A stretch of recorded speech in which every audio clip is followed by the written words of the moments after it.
holds a clue to a treasure of utmost importance. I thought about destroying it 1,000,000 times. Look at these symbols. In order to prevent it falling into the wrong hand. What are some of the skills required to become a successful treasure hunter? A fully charged phone with access to Google. Yes. That's a good one. Be able to retain information Yeah. very quickly and be a good listener. Yeah. Be able to work in a group. Being able to work in a group, yes. You need that, as Tasha, that tech aspect to it. Somebody that can be on the forefront, cracking those codes and breaking down those walls. You know, what else is you need a team. a team? Like, I Yeah, think it would yeah. be really hard to be a treasure hunter solo because everybody brings a different set of eyes to any Exactly. problem in life. And in this show, everyone is a puzzle piece and it won't work without everyone. So I think you need to build that Ocean's 11 team. You know what I Yep. mean? Endurance, endurance, physical and mental endurance. Yeah. Trail mix. Trail mix for sure. Yeah, That's what I water. was thinking. Oren's very big on snacks. Yeah, snacks for sure. You definitely have to plan out when you're going to eat because That's important. very important. Very important. Yeah. Major concern. And a awesome leading female that's Yeah. just got like the brain of Yeah. Albert Einstein or something. No, yeah. And just like impeccable knowledge. Mhm. Yeah. Gotta have a good leader. And we do. Yeah. Trust no one. So the Disney Plus original series National Treasure: Edge of History is an expansion of the famous National Treasure movie franchise with Nicolas Cage. What does the audience can expect from this new series compared to the old films?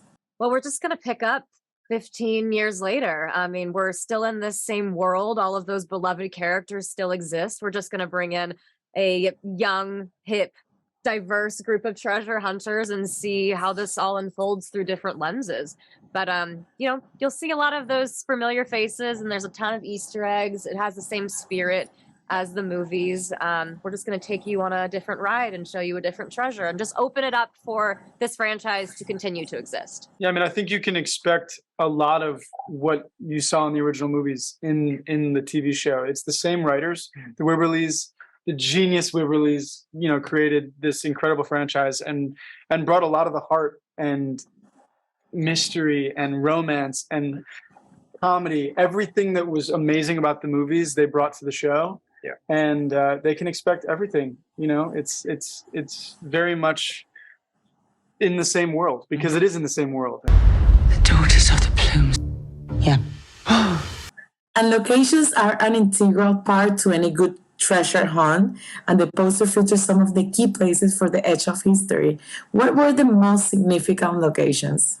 Oh man, I think some of the coolest locations we went to were, first off, Graceland was probably one of the coolest locations we went to, and also just the built set there was just absolutely insane.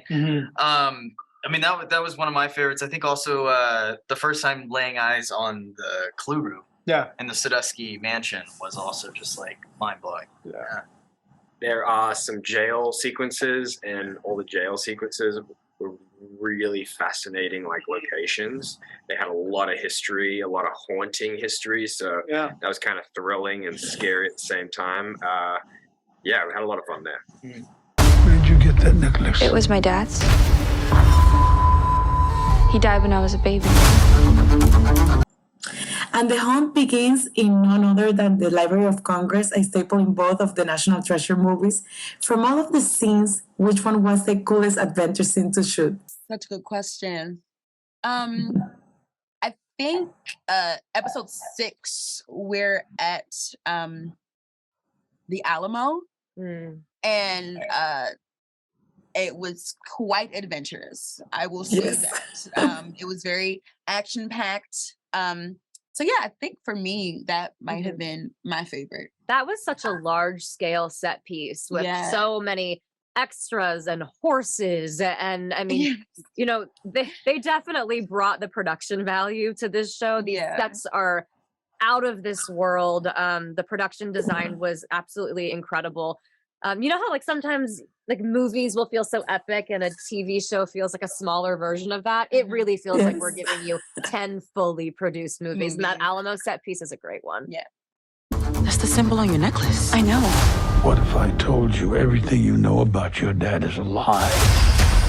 Relic leads to an important treasure, and searching for it is dangerous. I know it is. And the series has around 10 episodes. From all of these 10 episodes, which one were your favorite and why? 10 for me. I think the finale is still like I mean, there's so many good episodes, but it's just like the finale is just like everything you want, like out of National Treasure. It's just such a good payoff. I don't know. Yeah.